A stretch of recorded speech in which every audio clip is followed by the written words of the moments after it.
over here! Cool.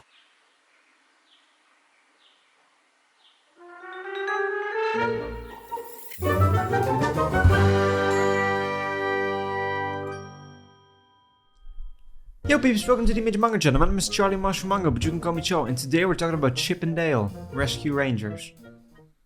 When there's danger! So I was originally watching the Ice Age Buck Wild Disney Plus movie. Planning to make a video on that one, since that is a whole other crap sack of a movie. But then I opened TikTok and I got a stand-up performance of John Mulaney, and I thought, oh yeah, John Mulaney. He was gonna voice Dale from the Chip and Dale movie. And then I realized it was already out.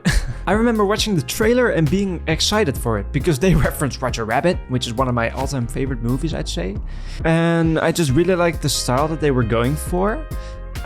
With like the whole animation mixed stuff. Those are my favorite type of movies. When I'm talking about those type of movies, I'm of course thinking of Who Framed Roger Rabbit, but also the Looney Tunes Back in Action. I was about to say Space Jam, but then I would have to talk about either the older Space Jam or the newer Space Jam, because I would have to choose, if I would have to choose between those, I would choose the older one, because the newer one is just a Warner Brothers cash grab. A Warner Brothers circle jerk, as if to say, which this movie also easily could have been with the route that they took.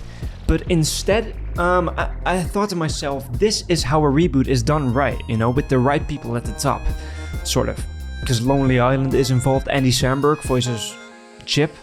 Is it Chip and Dale? Am I messing up the boys? How dare I mess up Chip and Dale? Okay, so... Google says that John Mulaney voices Tick. And that Andy Samberg voices Tack. And that Seth Rogen voices Kung Fu Panda. No! Tick and Tack must be just another language version of Chip and Dale, and Seth Rogen's casting credit must... I understand why it says that, but I'm not going to spoil it for you. Because that's the thing, I just think this is an incredibly fun movie that I'm not going to spoil in this review, because it was just incredibly fun to watch. And I want people to watch this movie and be like, oh yeah, that's that, oh my gosh, that's that, you know?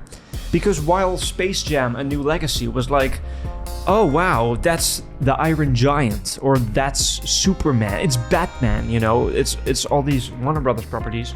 This is a Disney Plus movie, so you're gonna expect Disney stuff. But there's way more than just Disney stuff. This is what I call a love letter to Western animation. Which brings me back to, this just had the right people on top, the right writers and the right director, the right cast. It kind of reminds me of that Muppet reboot from, what was it, 2012, 2013, 2011. That's when the Muppets came out, and it had Jason Segel as one of the writers, I'm pretty sure, but also as one of the cast, and that was just the right choice. You could tell that he was passionate about the project and about bringing the Muppets to this new generation. And I kind of feel the same way with this Chip and Dale movie, even though it's incredibly different from what the show was back then. It's an incredibly fun new movie. Okay, let's go to the cast of this movie. Andy Samberg, I said, John Mulaney, of course. It also has Flula Borg, which I love the actor. I think Flula is pretty cool. He does a lot of fun stuff. And it has Rachel Bloom. Rachel. I absolutely love Rachel from her performance in Crazy Ex-Girlfriend. I watched the entirety of that show because I too am a crazy ex-girlfriend. Ow.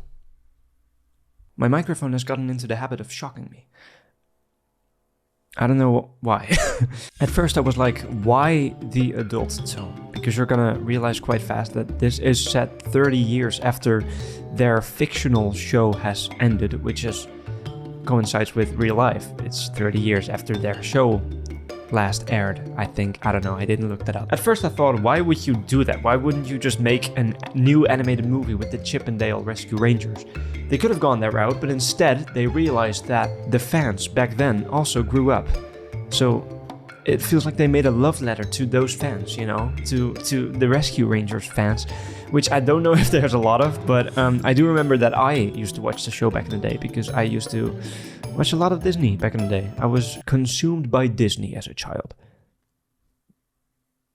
That's a weird way to say it, but sort of. So let's hop back with how cameos galore, this movie is.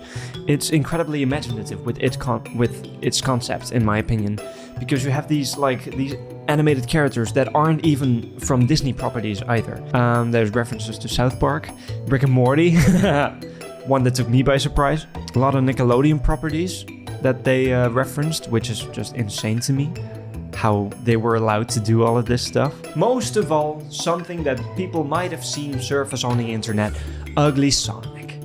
Ugly Sonic from the original Sonic the Hedgehog trailer. They have Ugly Sonic as this character who knows he was in the first trailer of Sonic and who knows that the internet hated him, so now he's popular because of that.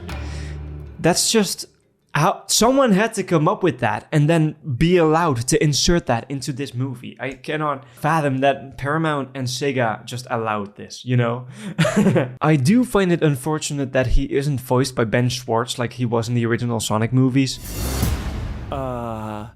Meow? But then also I understand why he's not, because this way it's more of a separate character. And I read somewhere that it's the exact same model that was actually used in the movie, because it was the same visual effects studio that were able to use the same model that they used for the Sonic trailer for the first version of the Sonic movie, and they were able to reuse that model into this movie. Isn't that insane? I think all the references and all the ideas thrown into it saved it. I think that makes it an incredibly unique movie experience, and I just would like you guys to experience it as well. I didn't really spoil a lot other than maybe some cameos, I guess, but there's still some jokes that if you love animation or animated movies, or not at all, I'm sure you're still gonna enjoy this movie, because it just felt like such a fun experience, such an imaginative experience. At least that's what it was to me. That's what I think. That's how I was able to fill this over 10-minute video with me just rambling about a movie. Yeah, like I said, the production behind it and the references saved it for me. It just completely made the movie for me, because I also loved Roger Rabbit back then. It's not as adult as Roger Rabbit, and you don't really have the Bugs Bunny or Mickey or Daffy and Donald scene that you have in that movie. But come on.